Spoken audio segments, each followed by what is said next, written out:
उत्तर प्रदेश जिसका, केंद्र उसका। पिछले कुछ राजनीतिक खबरों से पता लगता है कि भाजपा का अगला शिकार उत्तर प्रदेश की विपक्षी पार्टियों को तोड़ना है। पहले ही राष्ट्रीय लोकदल समाजवादी पार्टी से अलग हो चुकी है और अब एक बड़ी खबर आ रही है कि स्वामी प्रसाद मौर्य ने समाजवादी पार्टी से इस्तीफा दे दिया है। दोस्तों, खबर नहीं है लेकिन तरीका पुराना है, तो आप वीडियो को अंत तक देखिएगा। नमस्कार, स्वागत है आपका देश नीति में। मैं गेटी भाव्या।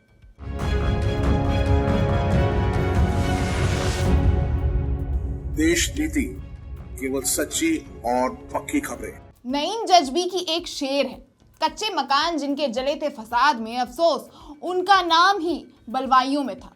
कहते हैं ना, राजनीति में तूफान कभी रुकता नहीं है। बात कुछ ऐसी ही है कि स्वामी प्रसाद मौर्य समाजवादी के पार्टी के राष्ट्रीय पद से इस्तीफा दे चुके हैं और ऐसे आसार लगाए जा रहे हैं कि वो पार्टी के कुछ नेताओं के व्यवहार और राज्यसभा का टिकट नहीं दिए जाने पर नाराज भी हैं। और ये सवाल जब अखिलेश यादव से पूछा गया तो उन्होंने इस बात को टरका दिया, जैसा कि जयंत चौधरी के साथ गठबंधन टूटने के बाद को लेकर उन्होंने टरकाया था। जो इस्तीफा दिया है, उनका आरोप है कि आपके ही पार्टी के कुछ कार्यकर्ताओं से हाथ उठा। देखिए, ये जो सवाल आप पूछ रहे हैं, इस पे पार्टी के अंदर बातचीत हो जाएगी और उसका समाधान भी निकल जाएगा। इससे भी ज़्यादा महत्वपूर्ण ये है कि पूरा किसान आंदोलन कर रहा है और पूरा देश का किसान भारतीय जनता पार्टी से जानना चाहता है कि जिन्होंने ये सपना दिखाया था कि आय दोगुनी हो जाएगी। हालांकि स्वामी प्रसाद मौर्य ने ये कहा कि बिना पार्टी पद में भी पार्टी में रहकर पार्टी को सशक्त बनाया जा सकता है, लेकिन इस हलचल को लोग बिहार के नीतीश वाले कहानी से जोड़कर देख रहे हैं। जो पिछले दिनों बिहार में हुआ या महाराष्ट्र में हुआ या जयंत चौधरी की ही तरह धीरे धीरे अपने जगह से खिसक गए, उसी को लेकर हुआ। अब आपको याद हो कि स्वामी प्रसाद मौर्य पिछले विधानसभा चुनाव में ही बीजेपी छोड़कर सपा में शामिल हुए थे। मौर्य जी योगी सरकार के कैबिनेट मिनिस्टर थे, जिसके बाद पिछले विधानसभा चुनाव में जीत का झुकाव देखकर वो बीजेपी छोड़कर सपा में चले गए। और उससे भी पहले की बात अगर आपको याद हो कि करीबन 2015 या 16 के समय में इन्होंने सपा में इस्तीफा दिया था और फिर बीजेपी में गए थे। फिर पिछले चुनाव में बीजेपी को छोड़कर सपा में आ गए, फिर अब सपा से इस्तीफा दे दिया है। तो अनुमान लगाना गलत भी नहीं होगा दोस्तों, क्योंकि इनके पिछले रिकॉर्ड्स के मुताबिक ही इनके फैसले ही संकेत दे रहे हैं। और हाल ही में जब सपा ने अपने राज्यसभा के सीट के लिए 3 नाम अनाउंस किए तो पार्टी के ही काफी नेतागण समेत मौर्य जी इस बात पर गुस्सा दिखे।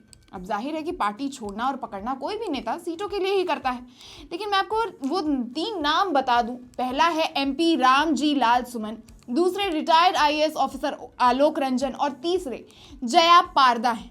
अब इनमें भी सबसे दिक्कत नहीं है, दिक्कत एक नाम से है, जया पारदा से, क्योंकि एक तो वो रीनॉमिनेट हुई हैं और दूसरा इनके पति यानी अमिताभ बच्चन जी अक्सर बीजेपी सरकार के एडवर्टीजमेंट करते दिखते हैं। अब इस पे बात ये भी उठ रही है कि सपा में फूट ऑलरेडी दिख रही है, जिसका फायदा कहीं ना कहीं भाजपा सरकार भी उठा सकती है। और इसका सबूत ये ABP के हेडलाइंस दे रहे हैं। यूपी में दिलचस्प हुआ राज्यसभा का चुनाव, सपा की बड़ी मुश्किलें, बीजेपी कर सकती है ये ऐलान। अब माहौल देखकर अनुमान लगाना ज्यादा मुश्किल नहीं होगा कि क्या ऐलान कर सकती है बीजेपी।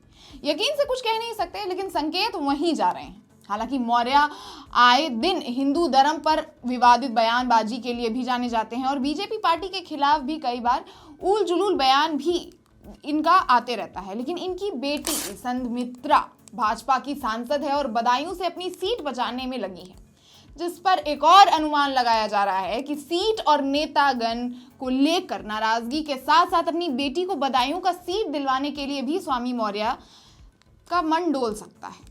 वो फिर से एक बार अपनी पिछली पार्टी के साथ हाथ मिला सकते हैं। और जब इस्तीफा वाली बात अखिलेश यादव से पूछी गई, जैसा कि मैंने आपको बताया, उन्होंने इस बात को टरका दिया था।